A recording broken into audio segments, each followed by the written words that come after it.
महाराज जी को जय श्री राम, महाराज जी को जय श्री राम, महाराज जी को जय श्री राम।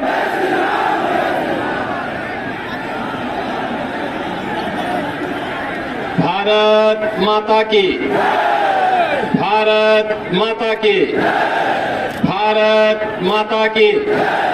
वंदे वंदे वंदे। मंच पर उपस्थित भारतीय जनता पार्टी के जिला के अध्यक्ष श्री ठाकुर प्रसाद महतो जी, राज्यसभा की माननीय सांसद श्रीमती साधना सिंह जी, पूर्व केंद्रीय मंत्री श्री भानु प्रताप वर्मा जी, भारतीय जनता पार्टी प्रदेश कार्य समिति के सदस्य श्री शारदा महेश प्रताप देव जी, जिला महामंत्री ओम प्रकाश गुप्ता जी, भारतीय जनता पार्टी के सभी पदाधिकारीगण और आपके लोकप्रिय विधायक और लोकप्रिय प्रत्याशी श्री भानु प्रताप शाही जी, भारी संख्या में भवनाथपुर के इस चुनावी सभा में उपस्थित भवनाथपुर के मेरे सभी उपस्थित बहनों और भाइयों, मैं सबसे पहले श्री वंशीधर नाथ की इस पावन धरा को कोटि कोटि नमन करते हुए आप सबका मैं हृदय से अभिनंदन करता हूं। बहनों और भाइयों, के प्रथम चरण का चुनाव प्रचार आज सायंकाल बंद होगा। आज दुनिया का हर राजनीतिक विशेषज्ञ बोल रहा है कि जब 23 नवंबर को मतगणना होगी तो झारखंड में भारतीय जनता पार्टी का कमल खिलेगा।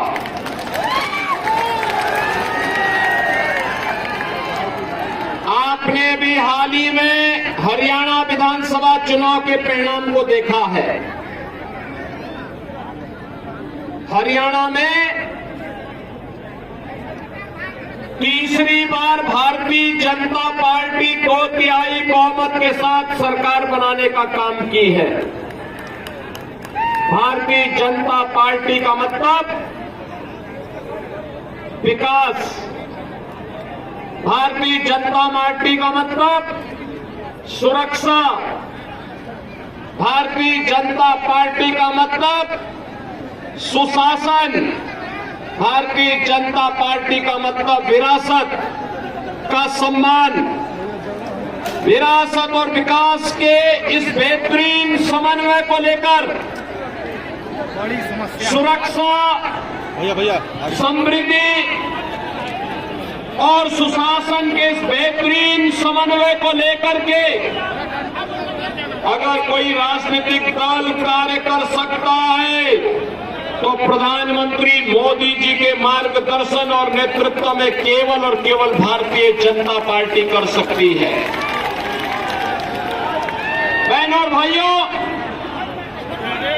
झारखंड के अंदर आपने पिछले 5 साल के अंदर व्याप्त अराजकता और भ्रष्टाचार को देखा होगा। एक और आपने देखा होगा कि मोदी जी के नेतृत्व में पूरे देश के अंदर विकास और लोक कल्याणकारी कार्यक्रम चल रहे हैं, तो दूसरी ओर झारखंड के अंदर यहां के मंत्री और उनके स्वयं के खानदान के लोग लूट मचा करके अराजकता का माहौल पैदा करके यहाँ के प्राकृतिक संसाधनों को पूरी तरह लूट मचा रखी है। गरीबों को, किसानों को, नौजवानों को उनका सम्मान नहीं मिल पा रहा है। नौजवान पलायन करने के लिए मजबूर है, किसान आत्महत्या करने के लिए मजबूर है, गरीब भूखों मरने के लिए मजबूर है। जबकि पूरे देश के अंदर पहली बार प्रधानमंत्री मोदी जी के आने के बाद से बिजली उपलब्ध करवा रहे हैं। 80 करोड़ लोग भारत के अंदर फ्री में राशन प्राप्त कर रहे हैं। प्रधानमंत्री आवास योजना में 4 करोड़ गरीबों को आवास की योजना का लाभ दिया गया है। बहनों और भाइयों, 4 करोड़ गरीबों के घर में एक सिर ढकने के लिए आवास, 10 करोड़ गरीबों को एक शौचालय, 10 करोड़ गरीबों के घर में उज्ज्वला योजना का कनेक्शन, सम्मान निधि का लाभ और देश के अंदर 50 करोड़ गरीबों को 5 लाख रुपए की प्रतिवर्ष 5 लाख निःशुल्क स्वास्थ्य की सुविधा उपलब्ध कराने की गारंटी मोदी जी ने दी है। बहनों और भाइयों, अब तो मोदी जी ने यह भी घोषणा कर दी है, अब तो मोदी जी ने यह भी घोषणा कर दी है कि 70 वर्ष के ऊपर के हर व्यक्ति को, वह किसी भी जाति का हो, किसी भी मत का हो, किसी भी संप्रदाय का हो, उसे प्रतिवर्ष 5 लाख रुपए का स्वास्थ्य बीमा, हर वर्ष 5 लाख रुपए की फ्री में उपचार की सुविधा उपलब्ध करवाएंगे।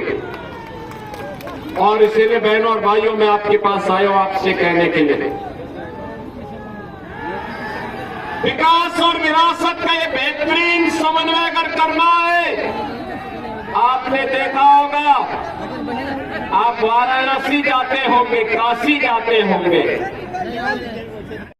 बाबा विश्वनाथ धाम बन गया है। मां विंध्यवासिनी धाम कितना अच्छा बन गया है। और 500 वर्षों के बाद इंतजार समाप्त करके अयोध्या में भगवान राम का भव्य मंदिर का निर्माण भी किस भाव के साथ, कितनी भव्य और दिव्यता के साथ बन चुका है। क्या ये काम जो कार्य काशी में हुआ है, क्या ये इंडी गठबंधन, कांग्रेस और झारखंड मुक्ति मोर्चा और क्या आरजेडी कर पाती? क्या इनसे उम्मीद थी? क्या अयोध्या में राम मंदिर का निर्माण ये लोग कर पाते? क्या बहनों और भाइयों, ये लोग तो सुरक्षा के लिए खतरा है, ये गरीबों का लूटते हैं। ये 3 परिवार हैं, एक रांची में बैठता है, एक पटना में बैठता है और एक दिल्ली में बैठता है। इन तीनों का अपने परिवार के बाहर कोई भी विकास की सोच नहीं है, न नौजवानों के लिए नौकरी की, न रोजगार की, न किसानों के सम्मान की, न बहन बेटी की सुरक्षा की, न व्यापारियों की सुरक्षा की इन्हें चिंता नहीं है। और इसीलिए तो सत्ता इनके लिए लूट खसोट का जरिया बनती है।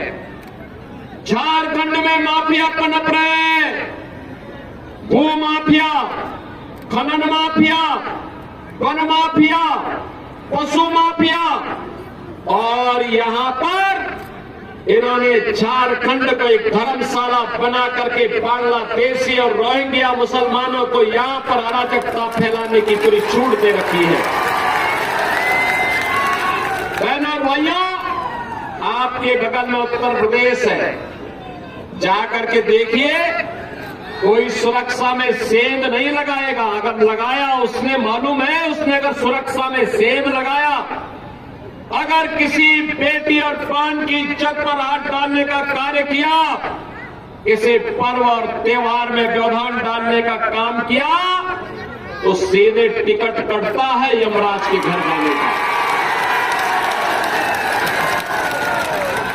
Like, share, and subscribe. www.in